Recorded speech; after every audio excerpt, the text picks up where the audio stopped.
हमारी बातचीत हुई और उन्होंने कहा कि मैं नहीं रह सकता ऐसे गठबंधन में। तो हम लोगों ने तय किया और उसके बाद मेरा अपना मानना यह था कि जब इतना बड़ा निर्णय वो ले रहे हैं तो उनके कॉन्फिडेंस के लिए, उनके साथ के लोगों के कॉन्फिडेंस के लिए ये जरूरी है कि वो मुख्यमंत्री बने। तो मैंने स्वयं मेरी पार्टी में बात की।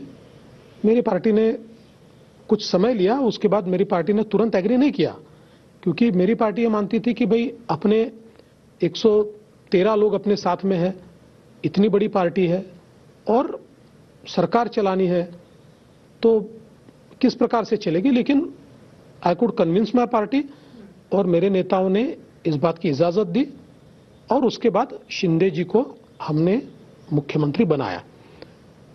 इसमें यह बात जरूर है कि पार्टी में मेरी बात यह हुई थी कि मैं सरकार में नहीं जाऊंगा, मैं पार्टी को स्टेट में बढ़ाऊंगा और मैं अगले चुनाव की तैयारी करूंगा। किंतु हमारे नेताओं ने मुझे ये कहा कि सरकार चलानी है, आपका एक्सपीरियंस है, अपने लोग बहुत बड़े पैमाने पर है, ऐसे समय आप जैसा एक एक्सपीरियंस आदमी अगर सरकार में नहीं रहेगा तो सरकार चलाना मुश्किल जाएगा और अपने लोगों को भी अकोमोडेट नहीं किया जाएगा। तो हम ये मानते हैं कि आप जाइए। तो उस समय मेरी मानसिकता नहीं थी जाने की, क्योंकि मैं ऐसा मानता था कि लोग ये कहेंगे कि भाई ये व्यक्ति सत्ता के लिए कितना लालयित है कि मुख्यमंत्री रहा और उप मुख्यमंत्री बनने को तैयार होता है। किंतु हमारे नेताओं ने पब्लिकली ये कहा कि हम आदेश दे रहे हैं और जिस प्रकार से उस बात को हमारे गृह मंत्री जी ने और विशेष रूप से जिस प्रकार से प्रधानमंत्री जी ने उस बात को लोगों के सामने रखा, मैं ऐसा मानता हूं कि मेरे जैसे छोटे कार्यकर्ता का कद उन्होंने बढ़ाया और शायद जो चीजें मुख्यमंत्री बनने के बाद भी मुझे सुनने को नहीं मिलती, वो अच्छी चीजें उप मुख्यमंत्री बनने के बाद उनके कारण मुझे लोगों का रिएक्शन भी उसी प्रकार का मिला। तो मुझे ऐसा लगता है कि ये सरकार जो बनी, ये सरकार एक प्रोसेस से बनी और जिस प्रकार से उनको कुंठित किया गया उसके कारण बनी। तो मैं इसमें कैटलिस्ट था कि जो इस प्रोसेस को एक प्रकार से एक्सपीडाइट कर रहा था। देवेंद्र जी, जब आप मुख्यमंत्री बने थे तो आपको एक तरीके से विकास का पोस्टर बॉय कहा गया, अब तक कहा जाता है। बहुत सारी विकास की योजनाएं अभी जिस पर हमने बात भी की, वो सब लगभग आप ही के दिमाग की उपज थी और आप ही के दिल से निकलकर वो बातें आती थी और सामने आती थी। लेकिन अब जब विज्ञापन देना पड़ता है और लोकप्रियता को लेकर के ये दिखाई दे रहा है, जगह जगह चर्चा में आ रहा है कि कौन ज्यादा लोकप्रिय है, शिंदे जी या आप, तो ये कंपटीशन कहां चल रहा है? देखिए, ऐसा कोई कंपटीशन है नहीं। ऐसा है कि हर पार्टी में कम दिमाग के लोग होते हैं, कुछ लोग ऐसे होते हैं जो साइकोफंड्स होते हैं। तो मुझे ऐसा लगता है कि ऐसे ही किसी व्यक्ति ने ये हरकत की। पहली बात तो यह है कि इस सरकार के नेता शिंदे जी है, मुख्यमंत्री ही नेता होता है। अगर वो पॉपुलर है तो हमारी सरकार पॉपुलर है, तो इसमें मुझे दुख आने लगने का कोई सवाल नहीं है। एडवर्टीजमेंट जिस प्रकार से दी गई, मूर्खता थी। शिंदे जी ने खुद कहा, उन्होंने मुझे फोन किया, उन्होंने कहा यार मेरे यहाँ के लोगों ने गलती की है, ये मैं नहीं मानता हूँ, ये ठीक नहीं है। तो मेरे लिए तो उसी समय वो विषय समाप्त हो गया। हमारी पार्टी में थोड़ा आम कार्यकर्ताओं को तो गुस्सा आता ही है, थोड़ा गुस्सा था, लेकिन मेरे हिसाब से वो सारी चीजें खत्म हो गई है। तो उनको ये कहना पड़ा कि ये तो जय वीरू की जोड़ी है, इसमें जय कौन है और वीरू कौन है? नहीं, वो तो छोड़ दीजिए। जय वीरू में कोई भेद थोड़ी होता है, कोई भेद नहीं है हमें। तो दोनों के बीच में अच्छे संबंध, एकदम अच्छे संबंध है, और मिलकर काम कर रहे हैं, मिलकर ही करेंगे।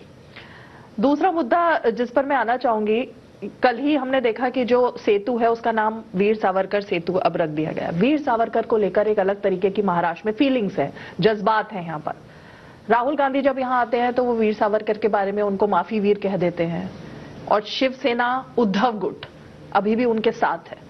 आपको लगता है कि यही वो वजह रही जो विचारधारा की लड़ाई एक आपके और शिवसेना उद्धव गुट के बीच में थी, वो सामने आई थी? जी बिल्कुल। देखिए, पहली बात तो है कि राहुल गांधी न इतिहास जानते हैं, न इतिहास से उनका कोई पाला पड़ा है। मैं तो राहुल गांधी जी को इतनी सलाह दूंगा कि जिस अंडमान की काल कोठरी में 12 साल सावरकर जी ने निकाले, एक रात वहां रहकर दिखा दे, एक रात। और जिस प्रकार से वो जिए वहां, जिस प्रकार का संघर्ष हुआ, ऐसा संघर्ष वो कभी अपने सपने में भी नहीं सोच सकते। इसलिए राहुल गांधी जैसे सोने का चम्मच मुंह में लेकर पैदा हुए युवराज, ये कभी इस संघर्ष को समझ नहीं सकते। इसलिए यहाँ आकर इस प्रकार की बातें वो जो करते हैं, मुझे ऐसा लगता है कि उनको इन चीजों की कोई गंभीरता भी नहीं है और कोई समझ भी नहीं है। मुझे आश्चर्य इस बात का लगता है कि इसी प्रकार की बात कांग्रेस के एक नेता ने जब की थी तो बाला साहब ठाकरे जी ने स्वयं अपने हाथ से जूता उसके पोस्टर को मारा था। सावरकर जी पर जब इसी प्रकार का तंज कसा गया था, मणिशंकर अय्यर को। और अब उनके बेटे, जिस दिन राहुल गांधी यहां आकर सावरकर जी को गाली देते हैं, उसी दिन शाम को आदित्य ठाकरे उनके रैली में सम्मिलित होते हैं, उनके गले से गले मिलते हैं और फिर बाहर आकर 2 दिन बाद स्टेटमेंट उद्धव जी देते हैं कि नहीं हम सावरकर का अपमान नहीं सहन करेंगे। अरे नहीं सहन करेंगे, रोज हो ही रहा है, आपके चलते से हो रहा है, रोज आपके सामने वो बोले जा रहे हैं। तो देखिए, अभी इनके लिए हिंदुत्व जो है ये केवल भाषणों में बोलने के लिए बचा है, क्योंकि अब तो शिवसेना की हालत ऐसी हो गई है कि ये भी अपीजमेंट की पॉलिटिक्स में लग गई है। अभी देखिए, मुस्लिम पर्सनल लॉ बोर्ड के लोग, ये जिस समय मोदी जी ने चर्चा शुरू की समान नागरिक कानून की, कॉमन सिविल कोड की, अखिलेश जी को पहले मिलने नहीं गए, लालू जी के बेटे को मिलने नहीं गए, वो सबसे पहले मिलने आए उद्धव ठाकरे जी को। क्योंकि अभी सबको ये लगता है कि सूडो सेक्युलर्स का मसीहा उद्धव ठाकरे है, क्योंकि आजकल शिवसेना उर्दू में कैलेंडर छापती है और उसमें पहले हिंदू हृदय सम्राट शिवसेना प्रमुख बाला साहब ठाकरे लिखा जाता था, अब जनाब बाला साहब ठाकरे लिखा जाता है। तो ये सारी चीजें बिल्कुल स्पष्टता से दिखाई पड़ रही है। उन्होंने विचार छोड़ दिया है। मुझे कोई अपेक्षा नहीं है, ऐसे ही राहुल गांधी अपमान करते रहेंगे और उनके साथ ये अपना कारोबार चलाते रहेंगे। हिंदुत्व का जो मुद्दा आप कह रहे हैं, आपके बारे में भी ये बात कही जा रही है और लगातार बात कर रहे हैं लोग कि वो देवेंद्र फडणवीस जिनकी छवि, जिसकी हम बात कर रहे हैं, विकास के एक तरीके से नेता के तौर पर थी, जो महाराष्ट्र को इस दिशा में लेकर जाता था, जब वो ये बात करते हैं औरंगजेब की औलाद और तमाम हिंदुत्व की विचारधारा की बात, तो उनको अपनी एक तरीके आइडेंटिटी चेंज करने की जरूरत क्यों आन पड़ी? क्या अब उद्धव ठाकरे के साथ कंपटीशन इतना ज्यादा है कि हिंदुत्व पर भी अब लड़ाई है कि किसका वर्चस्व है उस पर? देखिए, पहली बात तो यह है कि मैं हिंदुत्ववादी हूं और यह दिखाने की आवश्यकता नहीं है, क्योंकि हमारा जन्म ही हिंदुत्व में हुआ है। ऐसा है कि चाहे वो राम जन्मभूमि का आंदोलन हो, चाहे कश्मीर का आंदोलन हो, सारी जगह पर हम लोग उपस्थित रहे हैं, सारे आंदोलनों में हम उपस्थित रहे हैं और हिंदुत्व हमारे लिए राजनीति की जगह नहीं है। हिंदुत्व हमारा आत्मा है और मैं ऐसा मानता हूं कि हिंदुत्व क्या है? ये एक जीवन पद्धति है और एक सहिष्णुता है जो सबको अकोमोडेट करती है। इसका मतलब ये कमजोर नहीं है। तो इसलिए हिंदुत्व दिखाने की जरूरत नहीं है, हिंदुत्व है ही। जहां तक मेरे बयान का सवाल है, मैं ऐसा मानता हूं कि विशेष रूप से इंग्लिश मीडिया ये इस बयान को आउट ऑफ कॉन्टेक्स्ट उन्होंने कोट किया। शायद उन्होंने मेरा पूरा बयान देखा नहीं। देखिए, क्या है कि महाराष्ट्र में अचानक औरंगजेब के स्टेटस कुछ लोग रखने लगे, कुछ लोग औरंगजेब के पोस्टर लगाने लगे, कुछ लोगों ने औरंगजेब का फोटो लेकर प्रोसेशन निकाले, कुछ लोग औरंगजेब की जय कहने लगे। ऐसा तो पहले नहीं होता था। औरंगजेब ये भारतीय मुसलमानों का भी हीरो नहीं हो सकता है और उसके कोई सगे संबंधी यहां है भी नहीं, क्योंकि टर्किक मंगोल इस एथनिसिटी के 100 परिवार भी आपको नहीं मिलेंगे। तो भारतीय मुसलमानों का वो कोई बाप ज्यादा भी नहीं है। तो ऐसे समय ये लोग कौन तैयार हो गए कि जो अचानक औरंगजेब को अपना बाप बताने लगे। इसलिए मैंने कहा कि औरंगजेब की औलादे अचानक कहां से पैदा हो गई, क्या है इसके पीछे स्टोरी? हाँ, तो मैंने और आगे मैंने कहा इसके पीछे कोई ना कोई साजिश है महाराष्ट्र को डिस्टेबलाइज करने की, यहां की कम्युनल हार्मनी को खराब करने की। तो ये मेरा पूरा स्टेटमेंट था। इसमें से इतना उठा लिया कि औरंगजेब की औलादे कहां से पैदा। मैंने मुसलमानों को नहीं कहा। मैंने जो लोग औरंगजेब का स्टेटस रखते हैं और कैसे हम महाराष्ट्र में उसको टॉलरेट करेंगे। छत्रपति संभाजी महाराज को औरंगजेब ने 11 दिनों तक तड़पा तड़पा कर इसलिए मारा कि छत्रपति संभाजी महाराज ने धर्म परिवर्तन नहीं स्वीकृत किया। देश भर में हजारों मंदिर औरंगजेब ने तोड़े, लाखों हिंदुओं को औरंगजेब ने कत्ल किया। तो ऐसे औरंगजेब का स्टेटस या उसका फोटो के साथ प्रोसेशन निकलेगा। मजाल है किसी की कि जर्मनी में जाकर हिटलर के नाम का एक प्रोसेशन निकाल दे, नहीं निकल सकता। हिटलर तो उनके वंश का था, ये तो हमारे वंश का भी नहीं है, ये हमारे देश का भी नहीं है। तो इसलिए मुझे यह लगता है कि इसके पीछे एक डिजाइन है। मेरा अपना मानना है या मेरे पास जो जानकारियां है, इसमें एक सिमी यानी पीएफआई, एक्स पीएफआई और अर्बन नक्सल, इन्होंने एक डिजाइन तैयार किया है। और अनफॉर्चुनेटली जिस प्रकार के बयान ये सूडो सेक्युलर पार्टियां दे रही है, इसके कारण इसको बल मिलता है। नहीं, ये जो आपने बात कही धर्मांतरण का एक मुद्दा, अभी हमने उत्तर प्रदेश में देखा, मुख्यमंत्री योगी आदित्यनाथ ने भी ऑनलाइन गेमिंग के जरिए जिस तरह से ये पूरा एक गेम चल रहा है उसका जिक्र उन्होंने किया और उस पर कार्रवाई। लेकिन जब जांच होती है तो पता लगता है कि एपी सेंटर तो उसका महाराष्ट्र ही है और यहां पर ऐसे केस लगातार सामने आ रहे हैं। दूसरी तरफ लव जिहाद, इन दोनों को भी आपको लगता है कि ये इसी से कनेक्टेड है कहीं मुद्दा? बिल्कुल, देखिए एक डिजाइन चल ही रहा है। मैंने ये बार बार कहा है कि कोई धर्म का व्यक्ति कोई धर्म के व्यक्ति से शादी करे, हमको प्रॉब्लम नहीं है। लेकिन एक डिजाइन के तहत अगर कोई जानबूझकर हिंदू लड़कियों को फंसाकर गलत आइडेंटिटी बताकर उनसे शादी करके उनका कन्वर्शन करके बाद में उनको छोड़ देता है, तो हमको तो इससे शिकायत है।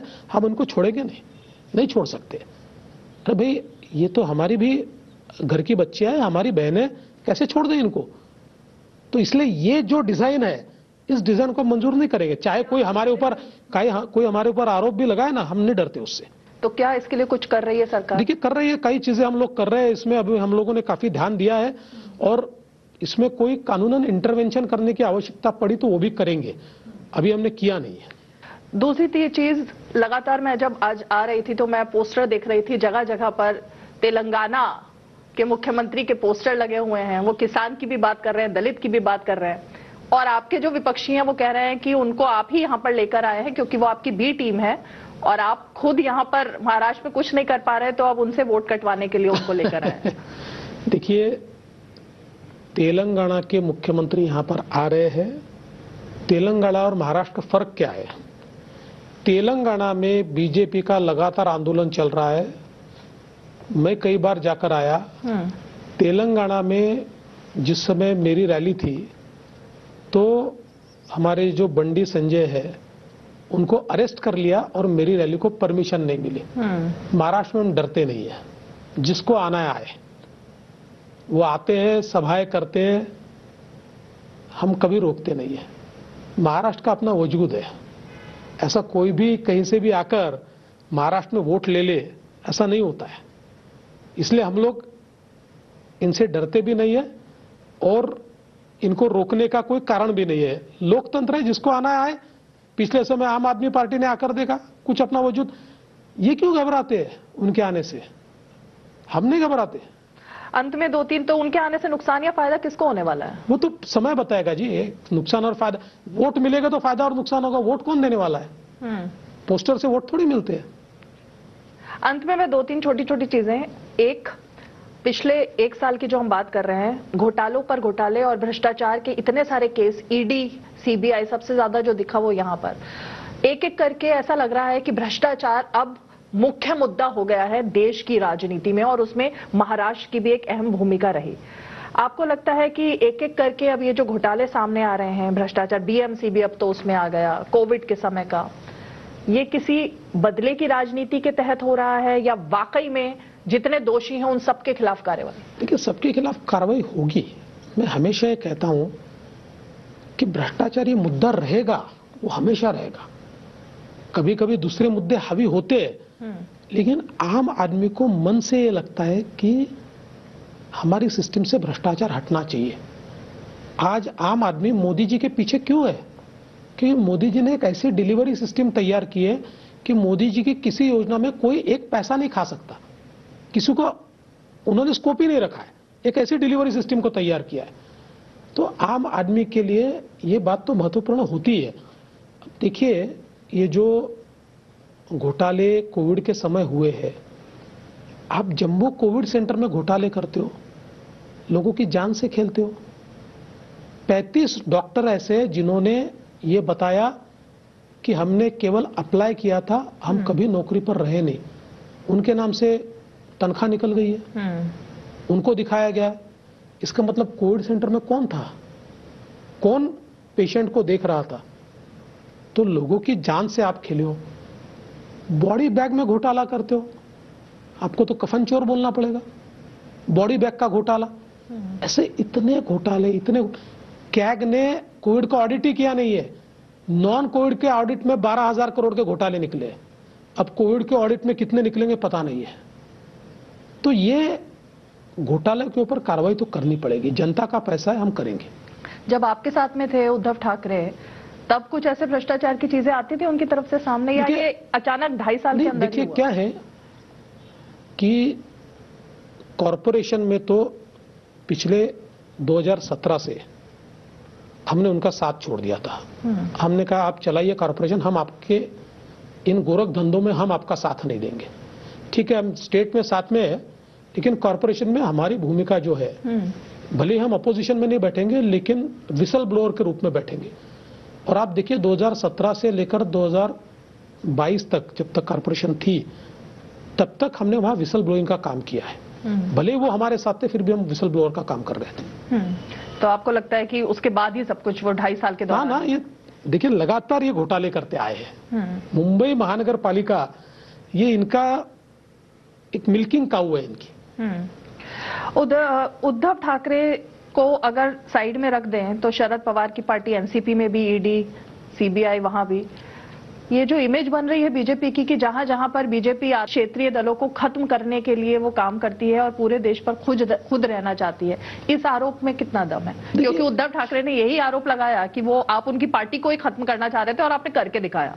देखिए, इसमें एक बात आप समझ लीजिए, जो हम राजनीति में समझते हैं कि राजनीति में कोई व्यक्ति किसी पार्टी को समाप्त नहीं कर सकता। पार्टियां समाप्त होती है अपनी करतूतों से, पार्टियां समाप्त होती है जब जनता उस पार्टी को नहीं चाहती। अगर जनता चाहती है तो कोई कितना भी प्रयास कर ले, कोई पार्टी समाप्त नहीं होती, और इस वास्तविकता को हम जानते हैं। अभी देखिए, जो प्रधानमंत्री जी ने बात कही, कौन लोग एकत्रित आ रहे हैं? जो कहीं ना कहीं घपले घोटालों में फंसे हैं, वो इसलिए नहीं आ रहे कि देश की सेवा करनी है। उनको ये पता है कि मोदी जी को हटाया तो हमारी पुरानी रेजिम जो थी, घपले घोटाले करो सब साथ में, और कोई सैया भय कोतवाल तो डर काहे का, ऐसी जो उस परिस्थिति हमने यूपीए के काल में देखी, उसी परिस्थिति को बहाल करना चाहते हैं, और इसलिए सारे साथ में आए, कोई एजेंडा दूसरा नहीं है। तो इसलिए मैं मानता हूं वैसे भी ये साथ में आ जाए, कोई फर्क नहीं पड़ता। एनसीपी के साथ अब कोई कहीं दूर दूर तक कुछ नहीं। देखिए, शरद पवार जी की भूमिका पक्की है, शरद पवार जी मालिक है एनसीपी के, और उन्होंने अपनी भूमिका पक्की कर दी, वो तो उनके साथ चले गए। नहीं, लेकिन अजीत पवार तो अब उनके पोस्टर से भी गायब हो गए हैं। तो देखिए, तो सवाल क्या है, अजीत पवार थोड़ी मालिक है, पार्टी के मालिक तो शरद पवार है। ये तो सारी प्राइवेट लिमिटेड पार्टीज है ना भाई। शिवसेना के जो उद्धव ठाकरे का फैक्शन है, उसके मालिक उद्धव ठाकरे, इसके मालिक शरद पवार जी है।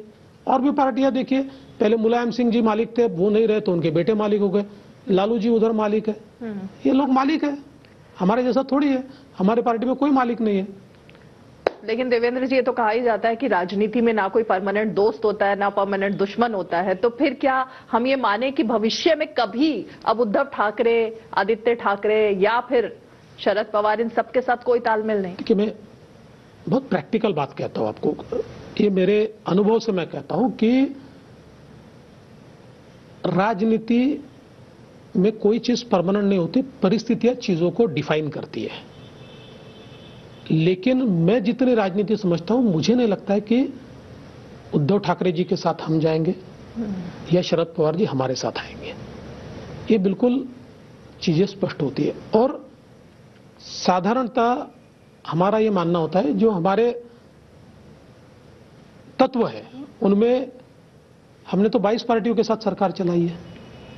एक बार अटल जी ने तो 22 पार्टियों के साथ सरकार चली, तो कोई अछूत नहीं है हमारे लिए। लेकिन हम कांग्रेस के साथ नहीं जा सकते, हम एमआईएम जैसी पार्टियां, हम मुस्लिम लीग जैसी पार्टियां, इनके साथ नहीं जा सकते। सूडो सेक्युलर लोगों के साथ हम नहीं जा सकते, अपीजमेंट करने वालों के साथ हम नहीं जा सकते। नहीं, क्योंकि आप दोनों की विचारधारा अभी भी लगभग सेम है, आपकी और शिवसेना उद्धव गुट की। उद्धव गुट के पास कौन सी विचारधारा है बताइए?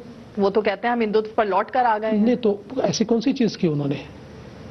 एक उदाहरण कि भाई वो हिंदुत्व पर आए हैं, एक उदाहरण बताइए। भाषण करने के सिवाय उनकी ऐसी कृति बताइए, एक कृति। तो जो उन्होंने धोखा दिया वो एक टीज है मन में आपके? दुख है, बिल्कुल है। उसी की वजह से? नहीं, वो तो छोड़ दीजिए, मेरे दुख से थोड़ी पार्टी चलती है जी। पार्टी तो यथार्थ से चलती है, वास्तविकता से चलती है। मेरा दुख तो मैं 2 मिनट में बाजू रख दूं। लेकिन सवाल ये उठता है कि पार्टी का आम कार्यकर्ता ये मानता है कि इनके साथ हम नहीं जा सकते। अंत में मैं सिर्फ ये जानना चाहूंगी, 24 के लिए आप लोगों को बहुत कम समय दिया है, एक तरीके से चुनौती के तौर पर है। विधानसभा का चुनाव और लोकसभा में खुद को परफॉर्म करके दिखाना कितनी बड़ी चुनौती लग रही है और कहां पर उम्मीद टिकी हुई है? देखिए, हर चुनाव एक चुनौती होती है, हर चुनाव एक युद्ध जैसा होता है। लेकिन युद्ध जो लड़ा जाता है ना, ये हौसले से लड़ा जाता है, और जो सेना नायक होते हैं उनके भरोसे लड़ा जाता है। तो बीजेपी में हौसला भी बहुत है, और हमारे नायक ये महानायक है, प्रधानमंत्री मोदी जी, और भारत की जनता का उनके ऊपर प्रेम है। भारत की जनता चाहती है कि मोदी जी वापिस आए, इसलिए हम चुनाव जीतेंगे, अच्छे तरीके से जीतेंगे, पिछले बार से अच्छा परफॉर्म करेंगे। लेकिन हम कॉम्प्लेसेंट नहीं होना चाहते। हम ये नहीं कहते कि सिर्फ मोदी जी का नाम है इसलिए हमको वोट दे दीजिए। हम उतनी मेहनत भी करेंगे, हम लोगों में अपना वजूद भी करेंगे तैयार। तो देवेंद्र जी, जैसे कहा जा रहा है कि पूरे देश में अगर कोई एक बॉस है तो वो नरेंद्र मोदी है, तो क्या ये मैं मानूं कि जो स्टेटमेंट आ रहा है वो सुपर सीएम की तरफ से आ रहा है? मैं सुपर सीएम नहीं हूं, बिल्कुल भी नहीं हूं। मेरे स्टेट में एक ही सीएम है, वो एकनाथ शिंदे जी है। उनके मंत्रिमंडल का एक मंत्री जिसको डिप्यूटी सीएम का पद दिया गया है वो मैं हूं। बॉस एक ही है। अरे मैं नहीं कह रहा हूं, ऑस्ट्रेलिया के प्रधानमंत्री भी कहते हैं कि there is only one boss. जी, बहुत बहुत शुक्रिया देवेंद्र जी इस बेबाक और खास बातचीत के लिए दूरदर्शन के साथ। थैंक यू, नमस्कार। अजित पवार नाही, शरद पवार आहेत आणि मोदी आमचे महानायक आहेत असं फडणवीस यांनी म्हटलेलं आहे। जनतेला पुन्हा मोदींचं नेतृत्व हवंय असंही पुनरुच्चार फडणवीसांनी केलेला आहे। देशाची जनता पुन्हा मोदींनाच निवडून आणेल, आमच्या सरकारमध्ये एकनाथ शिंदेच बॉस आहेत असं फडणवीस म्हणतायत। आणि मी त्यांच्या मंत्रिमंडळातला एक मंत्री आहे, उपमुख्यमंत्री असंही फडणवीसांनी म्हटलंय। उद्धव ठाकरेंसोबत जाऊ शकत नाही असं कार्यकर्त्यांना वाटतं असंही फडणवीसांनी म्हटलेलं आहे। अनेक प्रश्नांची त्यांनी उत्तरं दिलीत। आम्ही एमआय, मुस्लिम लीग अशा पक्षांसोबत जाऊ शकत नाही असंही फडणवीस म्हणालेत। आमची एक विचारधारा आहे, आम्ही हिंदुत्ववादी आहोत। राष्ट्रवादीचे मालक अजित पवार नाही, शरद पवार आहेत असंही फडणवीस म्हणालेत। पवारांनी विरोधकांसोबत जाण्याची भूमिका घेतलीये असंही फडणवीस म्हणतायत। तर कोरोना काळात घोटाळे करणाऱ्यांना कफन चोर बोलावं लागेल असंही फडणवीसांनी म्हटलंय। मृतदेहाच्या बॅगांमध्येही घोटाळा झालाय असं फडणवीस म्हणतायत। कोरोना काळात अनेक घोटाळे झाले असं उत्तर देताना फडणवीसांनी म्हटलेलं आहे। तर कोरोना काळातले घोटाळे बाहेर काढणार महाराष्ट्रात कोणालाही मतं मिळवणं सोपं नाही असं फडणवीसांनी म्हटलेलं आहे. त्यांनी एक प्रकारे हा टोलाच लगावलाय. बीआरएसच्या येण्यानं महाविकास आघाडीचे नेते का घाबरतात? फडणवीसांनी महाविकास आघाडीला हा सवाल विचारलाय. आम्ही बीआरएसला घाबरत नाही असंही फडणवीस म्हणालेत. तर बीआरएसच्या येण्यानं महाविकास आघाडीचे नेते का घाबरतायत असा त्यांनी सवाल उपस्थित केलाय.